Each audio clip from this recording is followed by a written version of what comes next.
Hi, and welcome to another episode of About the Authors TV. I'm your host, Jake Brown. In describing best-selling historical fiction master Pam Jenoff's pedigree as an author, USA Today recently noted that she has forged a career from looking backward, examining the lives of people living in the middle of history, most often World War II. Whether with recent hit The Woman with the Blue Star, which the Washington Post praised as a page-turner, while within the pages of The Orphan's Tale, National Public Radio discovered that Jenoff has written a tribute to the human spirit that soars in the midst of epic despair.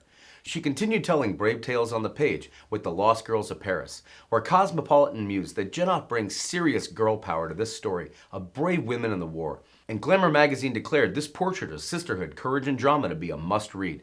And the New York Review of Books found that the story has many layers, twists, and turns that leave one almost breathless. It's impossible to put down. Many readers will feel compelled to read it right in one go, or there'll be a lot of late nights. The Commandant's Girl trilogy that kicked off her career would prove just as popular with fans, beginning with The Commandant's Girl, where the Historical Novel Society concluded that this one stands as a fitting testament to the real people who struggled and died during that most troubled of times. Sequel, The Diplomat's Wife, where the New York Times reported that after the book popped up at number 14 on the trade paperback list, its sudden stardom was one Jenoff attributes to the tireless support of independent booksellers, and won the Library Journal's endorsement as one that was highly recommended for all fiction collections. The Jewish Book Council promised that the completion of the trilogy, The Ambassador's Daughter, was one historical romance readers will enjoy.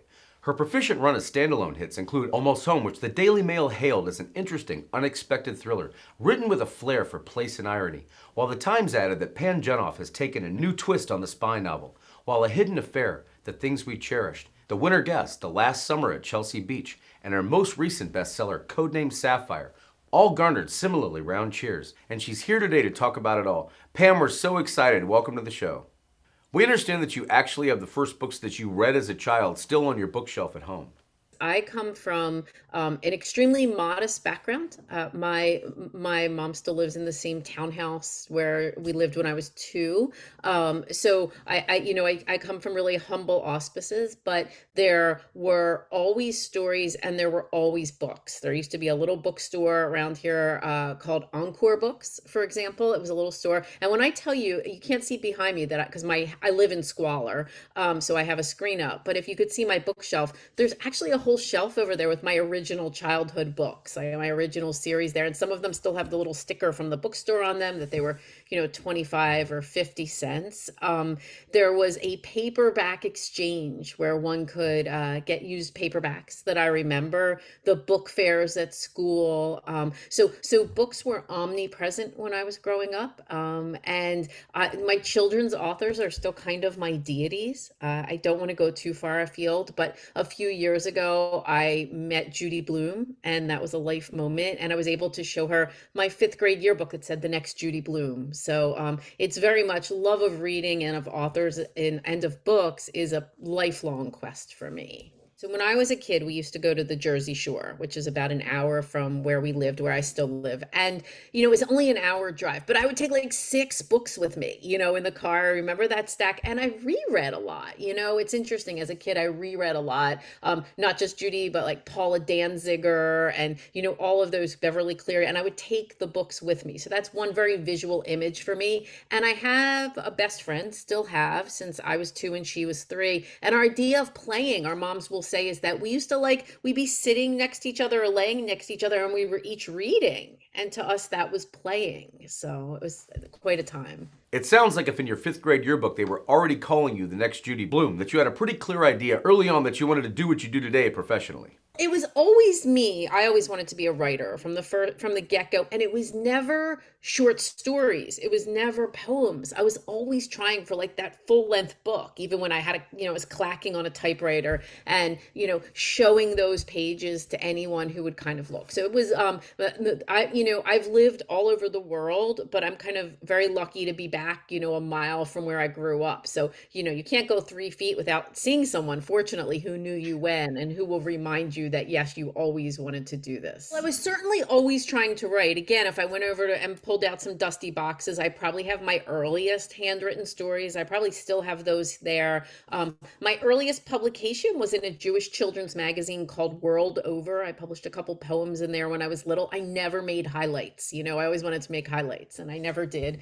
And then in high school, all of the sort of normal, newspaper and poetry journal and all of that. I mean, I went to a high school, it's a very good high school, especially now, but it was very much a football school.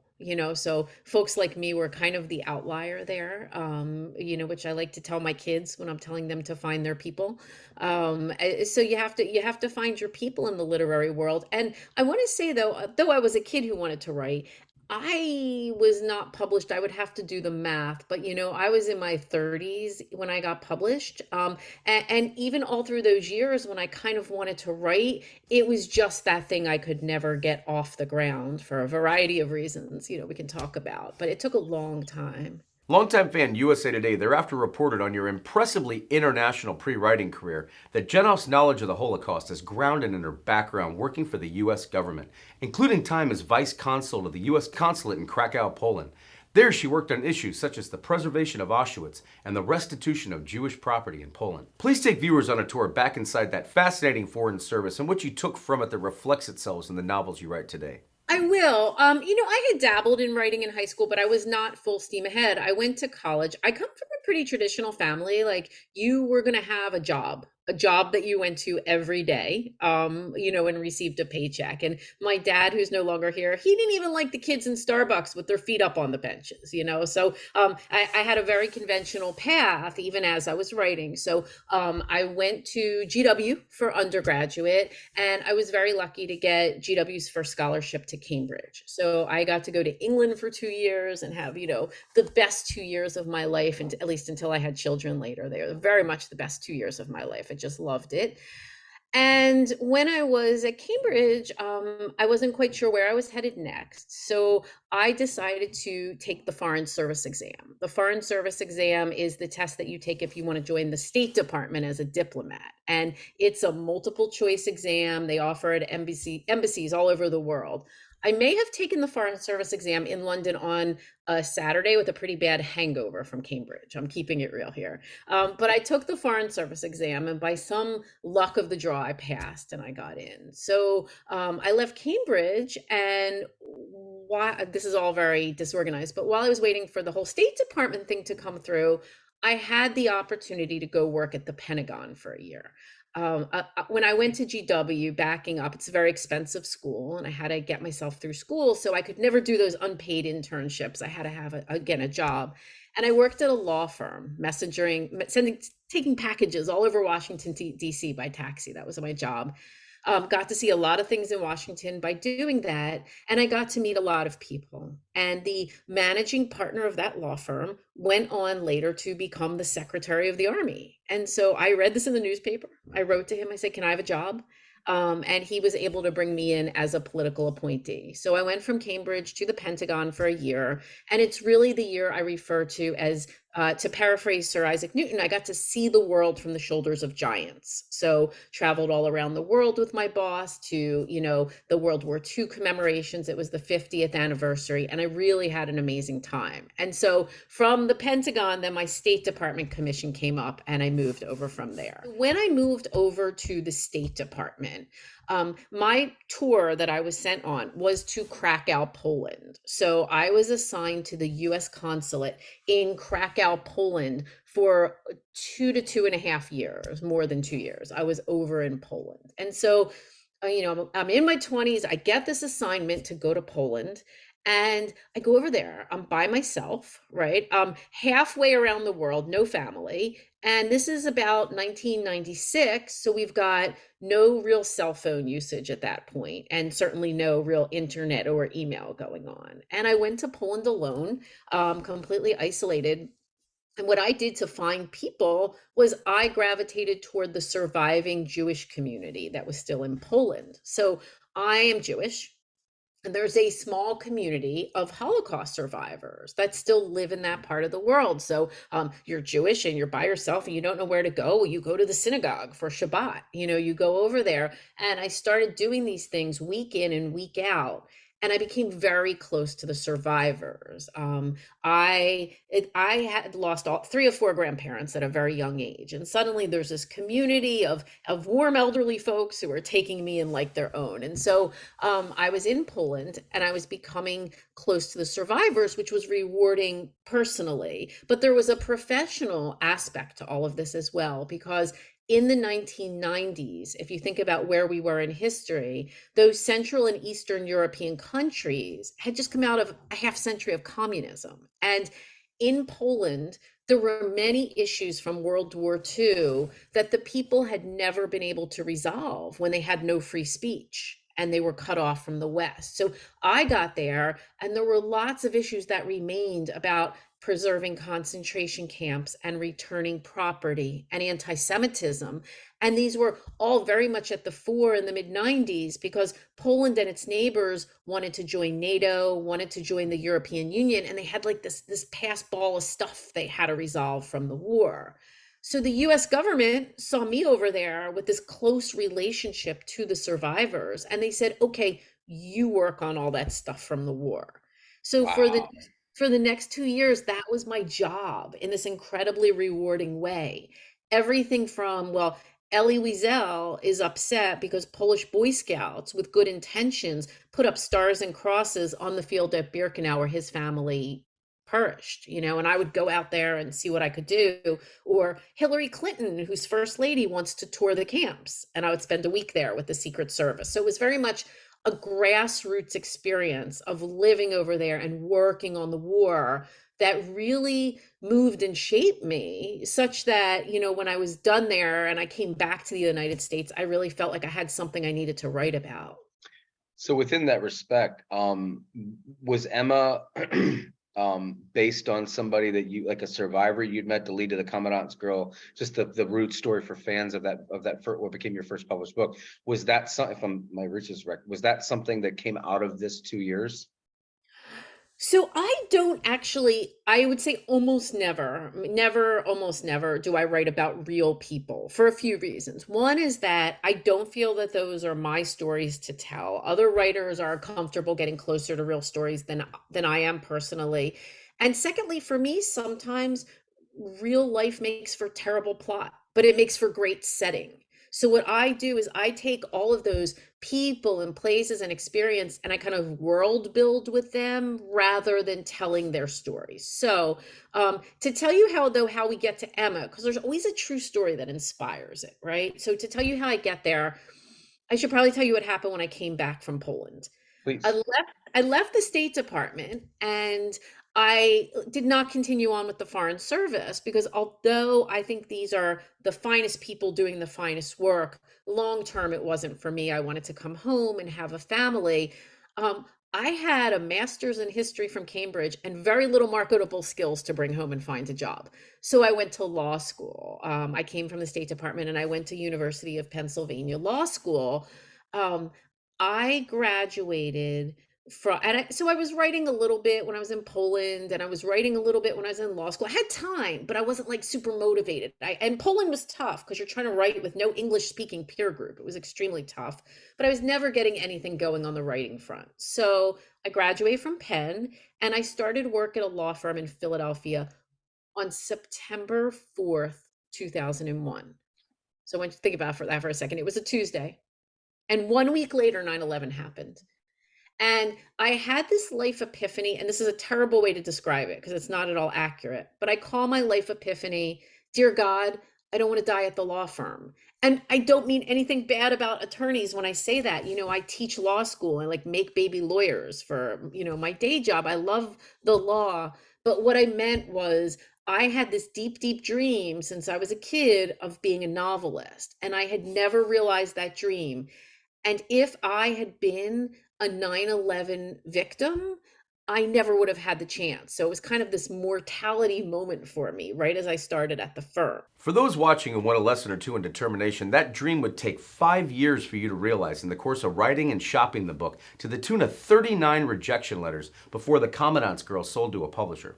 Please take viewers and fans at this kickoff to both your career and the series of the same title, back in time and how you first started getting this ambition into flight. actually took a course in Philadelphia. It was at Temple Law School, or Temple University, Temple Night School, and it was called Write Your Novel This Year. Now that sounds really scary. Their later course, which was called Write Your Novel This Month, also sounds really scary. True story. I didn't take that one. I took Write Your Novel this year and I started writing, and this is finally going to answer your question.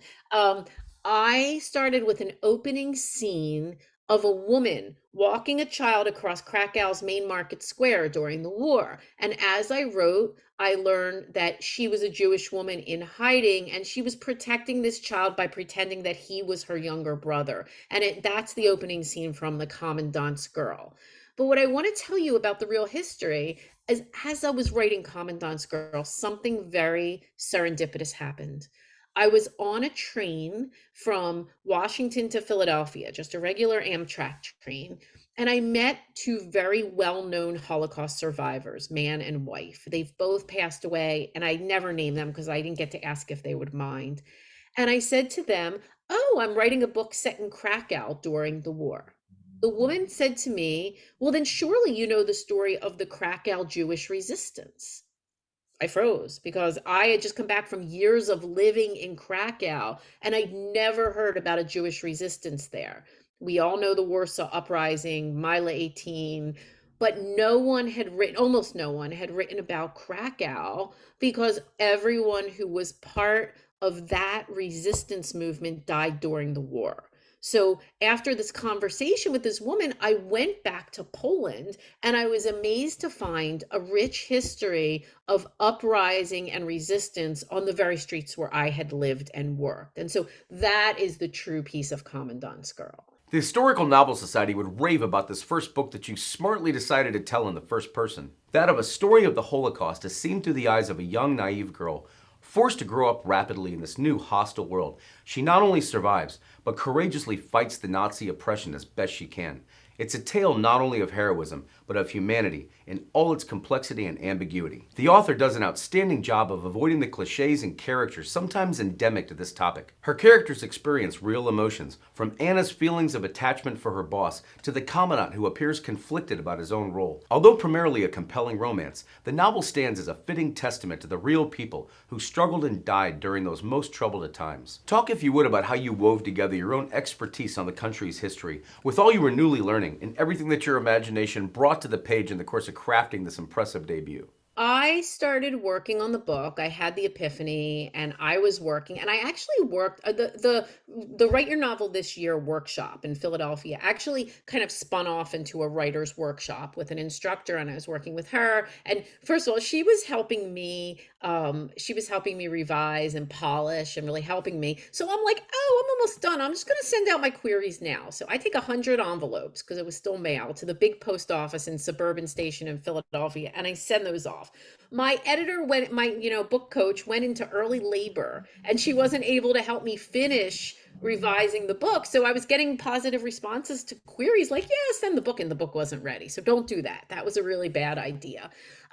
But once I got going, and I had a bad experience with an agent who was disreputable and like charged me money. And then I found a great agent who said, "Tell me why this is different than all those other World War II books," which is probably a question we're still asking ourselves 20 years later. So I got an agent and so there were a few catches in my plan, right? I've got a book, I've got an agent. Let's talk about the problems. First of all, even though I was a serious writer after 9/11, I was also an attorney at a big law firm. And I had $1,000 a month in student loan debt even back then. So it wasn't like I was just going to go write in a castle every day. I had to keep working. And so I wrote those first few books from 5 to 7 in the morning every day before I went to the firm. That was the drill. I don't often get 5 to 7 these days. I have 3 middle schoolers and we have 5 pets, and it doesn't always work out that way. But I still love my early mornings when they're available.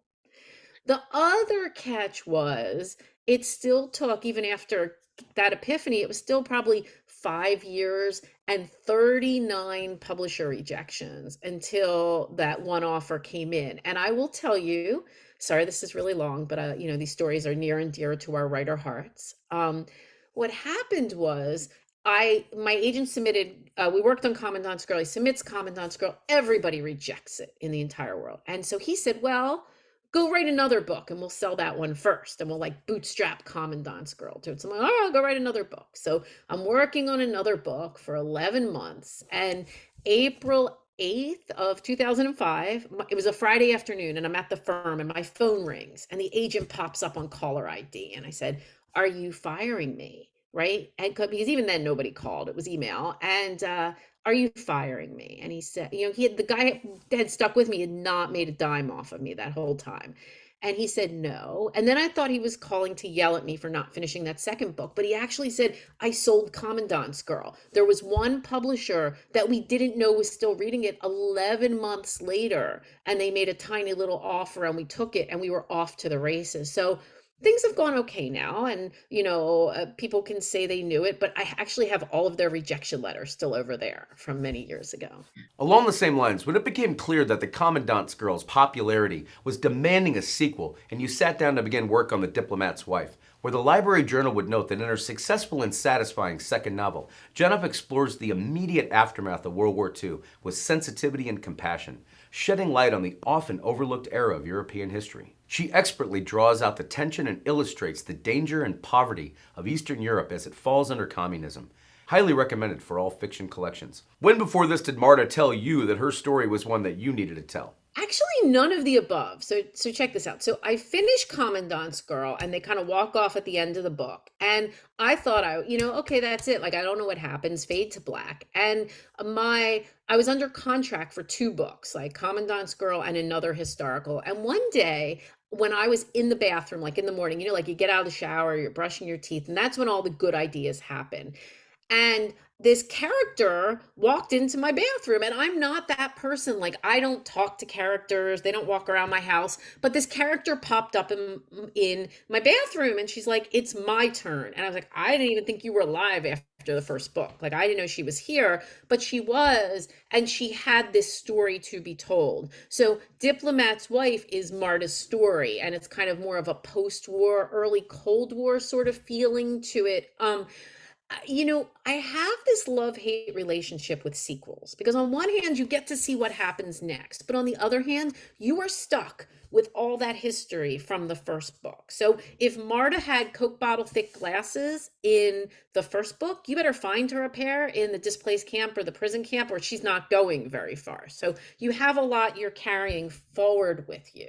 Now, let's just talk about the prequel while we're here. So I write Commandant's Girl and I wrote Diplomat's Wife, and then I went on to other books. But readers were still saying, will there be another book in the Commandant's Girl series? And I was like, well, if I keep going forward in time, we're going to be in like the 1960s, and this is not feeling like the same historical fiction. So I thought, what about a prequel? The Ambassador's Daughter is a prequel to Commandant's Girl, and it goes back to 1919, the Paris Peace Conference, Versailles, and it looks at the man who will become the commandant. So at this point just after World War I, he's just an officer that has come out of the defeated German Navy. He's not a Nazi, he's not that person. And we see him at the Paris Peace Conference, and we see him there when he meets the woman who will become his wife, Margot, who we hear about in Commandant's Girl. And I enjoyed, and now Ambassador's Daughter, I enjoyed because I love post World War One. I love Weimar Germany, kind of that Downton Abbey sort of era, that we feel. I really enjoy that period. But a prequel is almost tougher than a sequel because you already know the end. So how do you make it suspenseful enough and interesting enough for the reader because you have an inevitable place you're going to wind up? How did you how do you feel like you were, to your satisfaction, did that? I enjoy all three books. I'm good with all of the books. I will say there is there are always things you're going to look back and wish you did differently. And for me, the particular piece that's hard about those three books is the naivete I had about the interplay between history and fiction, right? So bear in mind, this is a long time ago. But on some level, felt like if I created a plausible world for these characters, that should be enough. And in today's world, that is not enough. So readers really want to talk about the minutia in the historical fiction. And I mean, whether something would have cost a 2 pence or a 5 pence, or whether a perfume came out in May of 1919 or June of 1919. And I wish I had had back in the day a deeper appreciation for how much that mattered to readers, because there are things I would have written differently in those first books. It's fair to say that The Orphan's Tale was a big breakout book for you commercially, one that National Public Radio celebrated as a tribute to the human spirit that soars in the midst of epic despair. And when they say soars, they aren't speaking metaphorically, adding that this massive New York Times bestseller features telling details revealing the circus life in the air and on the rails. Such particulars are based in fact. Jenoff did ample research about real Jewish circus dynasties in the archives of Yad Vashem, the Holocaust Memorial and Archive, as well as learning about the actual unknown children of that terrible boxcar. I have to imagine that even as sad as this story is, that the idea of setting it against the backdrop of a circus must have proven almost irresistible for you as a storyteller. The first question when you think you're going to write a book about the circus is, do I want to write a book about the circus? Because I don't particularly like circuses, and I was going to have to spend a year or two with the circus. So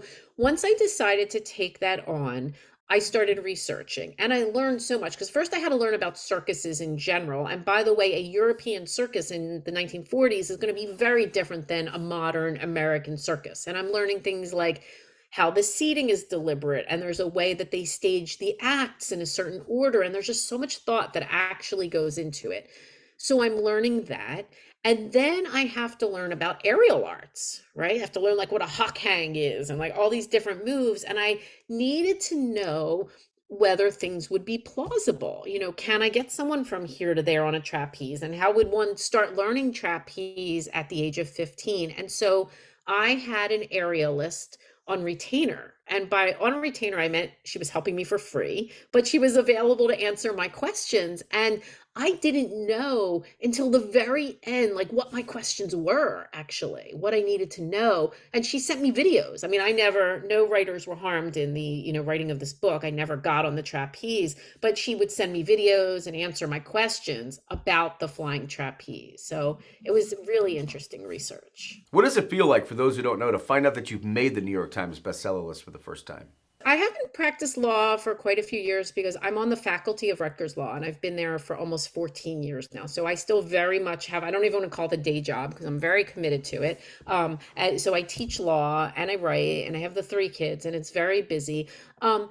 Is it weird to say, okay, here's what doesn't change. Nothing really changes. So I want to tell you, the night that I found out about the New York Times, this is a true story. I was at karate with my children, and I have an old 2nd-degree black belt that I haven't used in years. But now that my kids were doing karate, I like dust off the uniform. So I'm like half in my uniform when I see I missed a call from a New York number. And I know that the New York Times comes out on Wednesday night. So I'm like, I'm just going to call back. And it was my whole publishing team like, congratulations, woo, and I'm like, thank you. And I'm still at karate. And they're like, we hope you're going to do something big to celebrate. Like, maybe we'll put an extra topping on the pizza, because life continues apace. And this is always the way it happens. And so some of my books have stayed on the list for longer than others, but Wednesday night you find out, and Thursday I'm driving to Rutgers eating my peanut butter sandwich in the car. And my mom hands me the print version of the New York Times and I read it and I throw it out because I don't want to hang on that. So those things have not changed. What I think changes is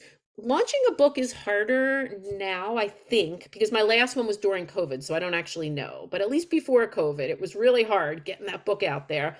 And it takes the whole village, right? We look forward to airing Pam's full episode in an upcoming season on a streaming network. But for now, we're excited to talk about her latest releases. Codename Sapphire. What a fantastic title. Did that come to you early on? Titles are a funny thing. Very few of my books ever keep their original title. Like, I have a title I love. I could go through a long history of telling you about great titles that got kiboshed, but this was a collaborative title, but I really love it. And it really fits the book very, very well. So I should tell you, all of my books, when I'm looking for the idea, I think the great ideas come with 2 things. They come with a gasp, and they come with questions. So if I find an idea from the war that's so fresh and untold that after my 25 years of working with the war, it makes me gasp, I'm hopeful readers will feel the same way.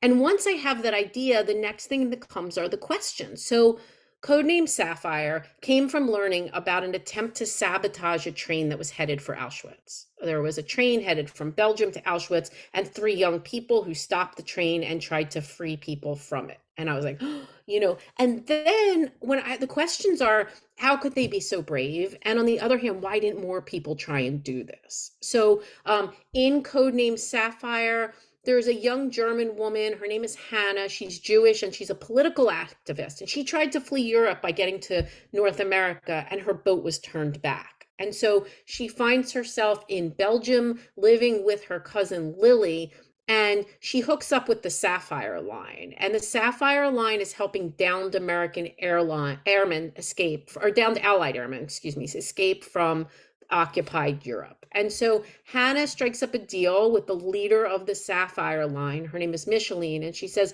I'll help you with your work if you help me really get out of Europe this time. They make a deal. But in doing this work, Hannah becomes so deeply involved that she winds up getting her cousin Lily arrested, as well as Lily's husband and young son. And so as Lily and her family are about to be deported east, Hannah engages in this attempt to free them. And that's the premise of Codename Sapphire. And so it's fun to start in a new place because, when you've been working on a book for a really long time, you're like, I want to go on to that cool new thing. And I don't let myself play with this cool new toy in the corner till I clean up the mess I have in front of me. So it's fun to go on to a new project. Those early days of pantsing out a story are sort of light, you can do it anywhere. There's no constraints. And I just enjoy sitting down. I love weekends. Weekends are beautiful and chaotic, and we have a very busy life. But I love the simple grace of the moment that I get to my computer on a Monday morning. And I don't always get to stay there terribly long. I don't have a lot of stamina. It may be 1 hour, maybe 2 or 3, and that might be it. But that moment when it's just you and the words and something pops, and then you're just really excited about it. Absolutely, and we'd love to hear about this wonderful new book. That it's worth noting the Washington Post promise was a page-turner, and the Christian Science monitor Rave was a tale alight with compassion, the woman with the blue star. I was happily pantsing through my career, and I started to work on The Woman with the Blue Star, and I turned it in to my editor, and it was like my 11th book, and she looked at it and she went, no. I was like, no? What do you mean, no? She's like, no. I had written a total stinker of a book when I wrote The Woman with the Blue Star, and I had to rewrite that book, 95% of it, in 5 months, and I never want to do that again. So to avoid the misfire when I'm pantsing, I now do an outline at the front of a project. Here's what I love about history. We have women who, through normal events, would have walked a very set course. And through war and catastrophe and whatever else happens, they're thrown off that path and they're tested and they're changed. And they meet people who they never would have met. And so I like seeing how these women from different backgrounds engage with one another. Now, what's so ironic about you saying that I'm good with 2 of these is I wish I had talked to you before I wrote The Woman with the Blue Star, because my first draft of The Woman with the Blue Star only had one point of view, Sadie's, the Jewish woman who's in the sewer. And it was my editor who said, no, you need the 2 points of view. We need to see Ella as well. So that was one of the major rewrites of that first draft. It was definitely one of the more difficult processes I've been through, but I want to tell you the other wild and crazy thing about The Woman with the Blue Star is as I was revising for those 5 months, that's when COVID hit. And so I was supposed to go on a research trip to Poland, which I had set up after I had to start rewriting, like a really nice mom-only trip to Poland. And I booked that trip for March 11th, 2020. So as my publisher was saying, oh, you shouldn't go to Poland, I was like, I'm going to Poland and I'm going to wear a mask, whatever that is, it was or how we thought back then. And the flights got shut down. And thank God they did, because I had an emergency appendectomy on March 12th. I would have been somewhere in the air if I had gone. Never got to go to Poland. I still really want to go back on that trip. But I'm writing a book about people, for people who don't know, The Woman with the Blue Star is about a group of people who have to survive World War II in a sewer. And so I'm not suggesting that what we went through in 2020 was anything like what the people went through during the war. But you're writing about people who are in isolation and seeking a connection as we're all in our houses waving and doing car parades and learning how to Zoom. The connection was really powerful. the way that Sadie's life changed in an instant reminded me of, we never thought in 2020 we'd be asking if we could get meat or how we're gonna educate our children. The way life can shift in an instant. There were just so many powerful connections that I really felt as I was writing this book. What are the biggest challenges to launching a new book these days versus when you were still making your way up the bestseller list, so to speak? I think in publishing, for me, at least it was before COVID, is that it takes the whole village when I launch a book, right? So it's going to take, my new book, Codename Sapphire, will be out on February 7th, and I'm already gearing up, and it'll take, whether it's the travel and, the extra lift for my husband and my mom or the people back home, whether it's my community of authors and reader friends and book influencers and bookstagrams on social media being like, hey, help me out. It's a bigger endeavor now. And so what I like to do, I actually publish less frequently, I think, than I did when I was young. I publish maybe closer to every 2 years. And I prefer that because in between books, I want to step back and I want to pay it forward to others. And so that I think is what has changed, is a little slower because it takes more. I love book tour. I do have, lots of the things that we used to do before the pandemic maybe aren't the same, but I will be out on a very robust book tour, so I'm lacing up my sneakers to go. But I love the Zooms. It's let me go lots of places I never would have gotten to go. So whether it's Zoom or in person, for aspiring writers, I usually say there's 3 things you need to know. You need to be disciplined. You need to carve out that writing time and protect it from everything else that's drawing on you. You must be tenacious, because I was in a writing workshop, and I think I'm the only person who got published out of that writing workshop. There were many better writers in that workshop than me. That's not false modesty. That is the truth. But I was the only one who kept knocking for publication. So be tenacious. And then you must learn how to revise. Being a lawyer helped me with this, because you need to take someone else when they mark up your work. They don't give you the solutions, they give you the problems. And you have to find the solutions in a way that's true to your own work. If one of your kids came to you and said, Mom, I want to be a writer one day, would you tell them find something else to do? Or would you say, all right, son or daughter, here's how we begin? I would certainly encourage every one of my children who wants to write, and every young person who wants to write. But even after all these years, my writing coexists in a sort of a multifaceted world, and that probably feeds the writing. It doesn't take away from it. So I would encourage them to pursue the writing primary, but maybe not exclusively among their dreams. It's a tough business, but what else are we going to do? Pam, it has been educational speaking today. Thank you so much for taking out time to be on About the Authors TV. Amazing. Thanks for having me.